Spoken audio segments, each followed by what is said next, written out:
All right, good morning everybody. Welcome to my live stream here at Together in Style on YouTube. Today I'm going to be talking about some trending technology regarding all sorts of different things, but we're going to focus on infrared photography for the most part, infrared photography and video. I've been exploring infrared for a long time actually as a professional photographer. Back in the film days, it was just a whole different experience back then, let me tell you. We had to have a dark bag. We would go on location and we'd have to load the film into our cameras in the dark bag to take it out and go out and shoot. And it was a complete mystery what we would come back with in so many cases. And now infrared has become this thing that's just a joy to work with, just completely different in the way that we can explore it and have fun with it and be creative. And part of the reason that it's become such a joy to work with is the invention of the mirrorless camera. This is my Lumix G7. It is quite a remarkable little camera. I love this because it weighs absolutely nothing. I mean, this thing is like a paperweight. And I converted this recently to infrared because I was looking for a 4K video infrared camera, and I thought this would be the perfect one to do it with. We'll dive into that in a second. So what's trending, seems to be trending in tech this week more than anything, or in life, I guess, is this solar eclipse that's coming up. I actually was looking it up today myself, and I went over to figure out, okay, well, when is it happening? Turns out it is Monday. So I kind of dove into theverge.com. They actually have a pretty good article on here for anybody who just wants some tips and advice on capturing the solar eclipse via your camera for those photographers out there. So if you're wanting to learn more about it, maybe theverge.com might be a good resource for you guys. It certainly gave me some ideas on what to do and what to think about when it comes to the solar eclipse, because I've never actually photographed a solar eclipse before. And here it comes. It's coming up this Monday. So that's kind of trending right now. As you know, you've seen it everywhere on the news, I'm sure. Speaking of trending technology, I want to give kudos to some other YouTube creators out there, and one in particular today. It's Photo Joseph. He is a Lumix luminary as well, a friend of mine. But you know, he's been going live daily, sometimes multiple times a day, sharing information on tech. So he has this great little live stream thing over on his channel. It's at Photo Joseph on YouTube. And if you're just looking for great information on photography and learning photography, especially when it comes to Lumix cameras, because he is a Lumix luminary, he's got a lot of great information over there. So kudos to Joseph. We appreciate the work that you're doing over on your channel. Appreciate it, bud. So with that said, let's dive into some infrared photography here and talk about how it can be used.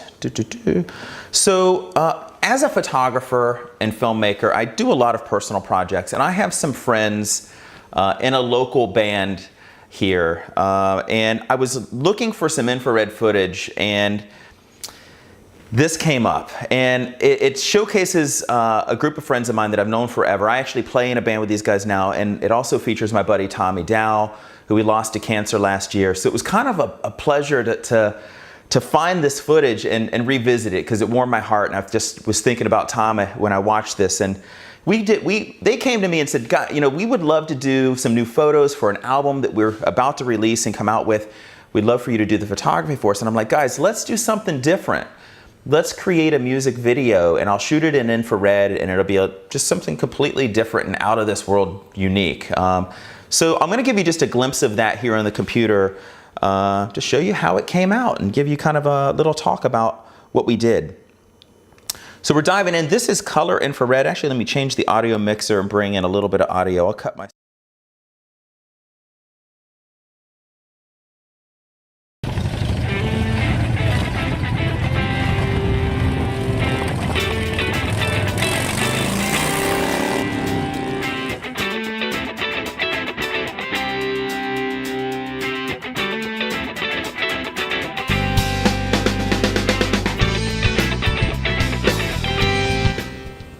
So a lot of times we think of infrared and we immediately think of black and white photography as photographers. But color infrared, as you can see here, is actually pretty remarkable, and there's a lot of different tones that we can get. So what I did, I utilized the coloring, that purpley color that I was getting shooting in color infrared, as the inspiration for the color grading on the color clips that you see here captured with the drone or captured in log mode on the Lumix GH4.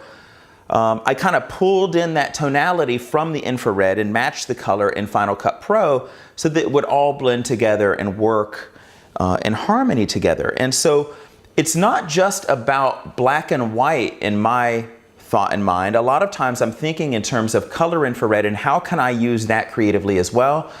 Well, music videos are a really cool way to consider working in infrared as well. So think about that for a moment. And then I'm going to dive in and just show you kind of the album cover. We shot this. This is kind of the sleeve for their CD. Also in infrared, you can see I kind of use channel mixers to blend those colors differently. And same thing here. Just a fun, creative way to think about using infrared in a bold and creative way. So let me dive in. Here's some examples too of different looks that you can achieve in color infrared with your camera. In fact, I'll go outside with the camera momentarily and show you how we do this. But this will give you an idea. Dependent upon your white balance and the camera profile that you use, depends on the result that you're going to get when you work in color infrared. And so this just kind of gives some examples. Here it is in black and white. We're just kind of putting it in a monochrome mode. And then here, this is a photograph of my wife, Jennifer. You'll notice that what infrared in black and white does is it makes the foliage a lot brighter. It can shift the tonality of clothing, of course, and it makes the eyes go kind of dark and ethereal, which can be kind of scary sometimes. But in a lot of situations, even the eyes work just fine. But if I'm doing a wedding or something like that, I'll have couples look at each other or just look in a different direction. Our dog Jelly Bean here, English Mastiff, we lost her about a year ago too. So it's kind of just interesting to have all of this of our lives, our friends, and our family together. So some thoughts on infrared there. I'm going to dive into the Lumix G7 here real quick and share some thoughts about why mirrorless and infrared go hand in hand so well. So to do that, I'm going to actually attach a camera link, Sling Studio camera link to the top of the camera. And that's what I use to broadcast live here from all the wireless cameras that you're seeing as you see me switching angles and whatnot. Let me just plug it in on the side, and with any luck, we will get a stream. Just plug it into the HDMI out. Got it? And we'll step outside and we'll just kind of go over a few ideas of how things can look. So let me dive out here, boom, and let's go outside and just kind of shoot the breeze out here, and I'll show you what we can do. So this is right outside my studio here. We have a little pool out here in our Connecticut space. And what's interesting, so this is black and white. This is black and white photography shot in infrared, as you can see here looking into the camera. But if I take the time and I go into my photo styles, what you'll see is dependent upon the photo style, I can get all sorts of different color renditions, you know, within my camera. We'll leave it on standard there. So photo style makes a difference, but also if you go into your white balance modes, this also makes a difference. So here I'm just going to jump through and it'll show you that, you know, this is a custom white balance, gives a completely different effect. Here, a completely different effect. And this is kind of my favorite effect here, where it gives kind of that purple and cross tonality to things. But again, depending upon what you choose, depends on the exact effect that you're going to get. And then what else is cool is you can also just go into the custom, you know, Kelvin temperature and adjust it any way you like as well. And as you can see, as we warm things up, it kind of changes things for us as we work on the camera. So just different ways to get creative effects. The other thing that you can do that's unique to Lumix is you can go into filter settings as well, and you can change it to all these different filters that are kind of built-in scenarios, which give even more effects at your fingertips. I happen to love the dynamic monochrome mode, and so a lot of times I'll be shooting in this dynamic monochrome mode rather than anything else. Let me just adjust this up. just because I love the tonality of it. Really beautiful and really a lot of fun to work with. So let's go back inside and we will dive back into the computer here. What angle? I'm on that angle. Okay. So that kind of gives you the idea of how we're achieving these different effects with just, you know, a beautiful 4K mirrorless infrared camera. Let's dive in really quickly to some wedding photography as well, because I make my living a lot of times photographing weddings, and we use infrared creatively at our weddings a lot of times as well. So we'll just kind of do a little slideshow here, talk about some of the imagery and the types of things you can expect when you're working in infrared. So obviously most of the time I go black and white infrared when I'm talking wedding photography, but here's what's interesting and why I love working mirrorless this way is that you can, what you see is what you get, which is incredibly important. And I think a lot of times photographers think infrared and they only think outdoors. Well, actually, incandescent lighting makes for some beautiful photography indoors working in infrared. And I never would have known that, how well it can be done, if I had not worked mirrorless and had this at my fingertips. But for weddings especially, it gives this very artistic, very ethereal look to our photography. So generally I will carry one camera on my hip dedicated to color, one camera on my hip dedicated to infrared, so that I can have these beautiful options at my fingertips at all times to do something really artsy with the photography on the black and white side. Now, even on a rainy day, believe it or not, infrared can be pretty cool. So here it is in color, but look at this rainy day in black and white. Here we're walking the High Line in New York City, and it just really gives a completely different effect. Here, it actually worked for her eyes, and the lighting that we were in inside of her room where she was getting ready in the hotel. And even it makes the most boring things interesting. So this is just a hotel hallway, but you tend to focus on different points of the image when you work in infrared, and your eyes tend to go to different places. So even in the most simplest environment, infrared can be absolutely a beautiful, ethereal, artistic way to work and achieve just some different results. So for you fine art photographers out there, for other wedding photographers out there, consider infrared. It's a really fun process, creative way to work as well. So, and you don't have to have the most expensive camera at your fingertips dedicated to infrared either.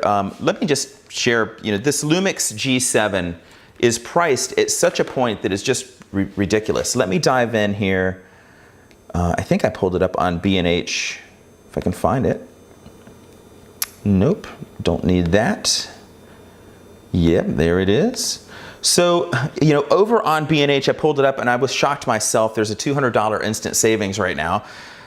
So this is a $597 camera with all the bells and whistles you could possibly imagine. That includes a 14 to 42 millimeter lens. Yeah, you don't have to necessarily buy or dedicate the most expensive camera in your bag to infrared. In fact, I don't suggest that you do. Consider picking up something just lightweight that's at your fingertips. You can travel and just have that secondary camera for yourself as well. So what does it cost to do this? What's the process? Well, I used a company called LifePixel. This is the second time I've used LifePixel with great results. Very happy. I have no relationship with them. I just, you know, sharing what I've done and what I was happy with. So let me dive into their website real quick. They're even selling brand new converted cameras now, which is kind of interesting as an option. But you can certainly send your camera in as well. That's what I did. And they have lots of instruction and tips and ideas on what you can do with your infrared photography, videos. So good place is a resource as well to just find information. And let's look at some of the filter choices real quick. You know, if you know that you're just going to do black and white, I like the idea of this deep black and white infrared filter because that's going to give you the maximum range of these bright highlights in your trees and your foliage and dark skies. And then you'll notice that dependent on the filter you use, depends on the color that's being extracted and how heavily that infrared effect looks in black and white. I chose twice in a row the Super Color IR filter because I knew that I would want to do some infrared in color for music videos, things of that nature, and explore that. And it was kind of that happy medium. So I'm still getting those beautiful foliage shots, which I can adjust enough in Photoshop or in Lightroom to bring up the foliage if I want to, still get the dark skies, but also have the other creative options at my fingertips as well. So I went with the Super Color IR, and I'm really happy with that. Focus calibration is something to consider if you're using a traditional camera. Focusing your camera in infrared spectrum is actually a little off focus. Mirrorless changes that game as well. I'm just going to read what they say on their website here because I could never explain it as well as they do. Mirrorless camera calibration. So you don't need to calibrate your lenses or your camera if you're going to work this way. And here's what they say. Because of their unique design, these cameras stand apart in their ease of use, both as IR only and as full spectrum converted cameras. Since they are mirrorless, they rely completely on the imaging sensor for all the aspects of the image capture process, including focus and metering. Because of this, they're able to see the IR focus shift in real time and adjust for this on the fly while focusing. This allows you the freedom to pretty much use any micro four thirds lens and still achieve sharp images. All mirrorless cameras like the Panasonic Lumix G series, Olympus Pen, Sony Nex series, etc. are calibrated specifically to take advantage of this unique capability. So bottom line is you don't need to worry about that focus shift. If you're working mirrorlessly, another reason to consider mirrorless for infrared is that you don't have to worry about calibrating a lens and having a specific lens dedicated to that as well. Let's talk pricing. We're looking at, jump into their site, camera conversion services, infrared versions, camera conversions. Come on. There it is. So we're looking at $275 to convert a camera, which I think it used to be considerably more than that, if I remember correctly. So at $275, that's pretty reasonable if you want to dedicate a camera to infrared, which if you are a creative photographer, if you're a fine art photographer, if you just love doing things outside the box and different, infrared may be the cool way to go for you. So just some thoughts on some trending tech here, how to convert your camera to infrared, some of the options, some of the looks we can achieve, some of the things that we can do with it as well on this Tech Tuesday. I appreciate you joining me here. Yesterday I went live for Motivation Monday with a show called The Creative Entrepreneur. Its focus is always on creative ideas surrounding entrepreneurship, marketing, growth, and motivation as well. Tomorrow is Wednesday, and I go live Wedding Wednesdays, dedicating my morning to all the engaged couples out there, sharing tips and advice from all of my experience being behind the lens. We share lots of creative stories through photography and video, and we share tips along the way as well for how to plan and execute an amazing wedding, have the time of your life on your wedding day. So I hope you'll join me if you're an engaged couple out there tomorrow as well. Appreciate you joining my live shows and look forward to sharing more as the week goes on and in the future. Take care, everybody. Have a great Tech Tuesday.